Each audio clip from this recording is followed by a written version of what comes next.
తాకట్లో ఉన్న మీ బంగారాన్ని విడిపించి ఆ రోజు ఆన్లైన్ రేటుకి కొంటాం. Sharma gold company. నమస్కారం, వెల్కమ్ టు సుమన్ టీవీ. నేను గీతాంజలి. ప్రస్తుతం మనతో పాటు ప్రముఖ జ్యోతిష్య పండితులు, శ్రీచక్ర పీఠం వ్యవస్థాపకులు, సుమన్ టీవీ ప్రేక్షకులందరికీ ఎంతో సుపరిచితులైన బ్రహ్మశ్రీ ప్రదీప్ జోషి గురువు గారు ఉన్నారు. వారితో మాట్లాడదాం. గురుగారు నమస్కారం అండి. శ్రీమాత్రే నమః.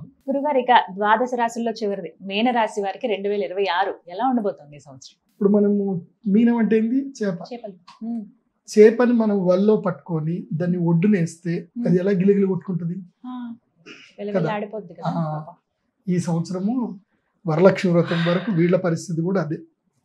ఈ సంవత్సరము అత్యంత వరస్ట్ 12వ స్థానం. అందరికన్నా తక్కువగా బాగా లేనిది ఎవరికి అంటే మా చేపకి, మీనకి. ఏళ్ళనాటి శని కూడా ఉంది కదా. ఏళ్ళనాటి శని ఉంది, ప్లస్ రాహు. ఇటు ముందు శని, వెనక రాహు. ఇటు పోనీయాడు అటు పోనీయాడు, అంటే ముందు చూస్తే నుయ్యి, వెనక చూస్తే గొయ్యి అన్నట్టు ఉంటుంది. ఓకే, చాలా దారుణంగా ఉంటుంది మీన రాశి వాళ్ళకి. దూర ప్రయాణాలు అస్సలు చేయకండి. ఏదో మా పిల్లాడిని స్కూల్లో డ్రాప్ చేసి వస్తానండి అని హెల్మెట్ పెట్టుకోకుండా వెళ్ళకండి.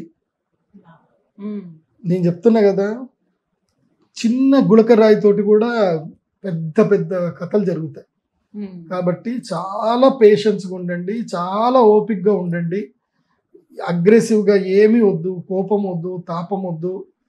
తిన్నామా, పడుకున్నామా, తెల్లారిద్దా, ఇంతే ఉండండి. మీన రాశి వాళ్ళకి నో ఫైనాన్షియల్ డీల్స్, నో కొత్త బిజినెస్లు ఏవి చేయకండి. అండ్ స్నేహితులకు కూడా సహాయం చేయకండి. గుర్తుపెట్టుకోవాలి, చేయమని చెప్తారు చాలు, నేను చెయ్యకండి అని చెప్తాను. మీరు చెయ్యడం వల్ల ఎక్స్పెక్టేషన్ పెరగడం వల్ల రేపు వాళ్ళు తిరిగి మీకు సహాయం చేయకపోవడం వల్ల మీరు వాళ్ళకి శత్రువు అయిపోతారు, వాళ్ళు మీకు శత్రువు అవుతారు. No financial deals, no transactions. కేవలం తీర్థయాత్రలు తిరగండి. చక్కగా ఒంటరికి వెళ్ళండి. నేనైతే ఒంటరికి వెళ్ళమని చెప్తాను. మీన రాశి వాళ్ళు ఎవరైనా ఉంటే ఒంటరికి వెళ్ళండి. ఆడవాళ్ళు అయితే మీ ఆయనని కొంగు పట్టుకొని తీసుకెళ్ళండి. మీన రాశి వాళ్ళు అంతే. తీర్థయాత్రలు ఎక్కువగా చేయండి. ఈ సంవత్సరం ఒక్క గ్రహం పాజిటివ్గా లేదు మీన రాశి వాళ్ళకి. అంటే మధ్యలో ఏదో కొన్ని నెల రోజులకి ఏ బుధగ్రహము, ఏ రవిగ్రహము, శుక్రగ్రహము బెనిఫిట్ చేస్తాయి. కానీ రాహువు, కేతు అయితే సప్తమంలో ఉండి ఇట్లా దుర్రం చూస్తున్నాడు. శత్రుస్థానంలో కేతువు చూస్తున్నాడు.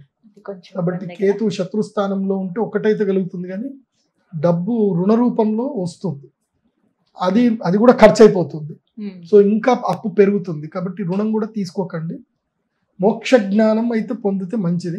కాబట్టి పంచభూత శివలింగ క్షేత్ర దర్శనాలు చేసుకోండి మీన రాశి వాళ్ళు. పంచభూత శివలింగాలు అంటే ఏంది?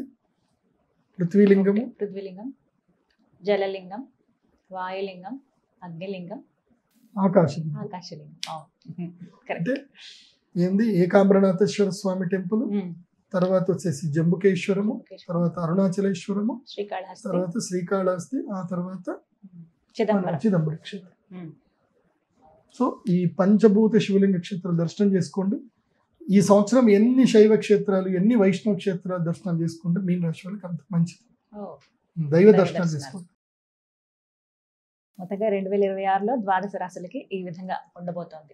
ధన్యవాదాలు. నమస్తే. శ్రీమతి.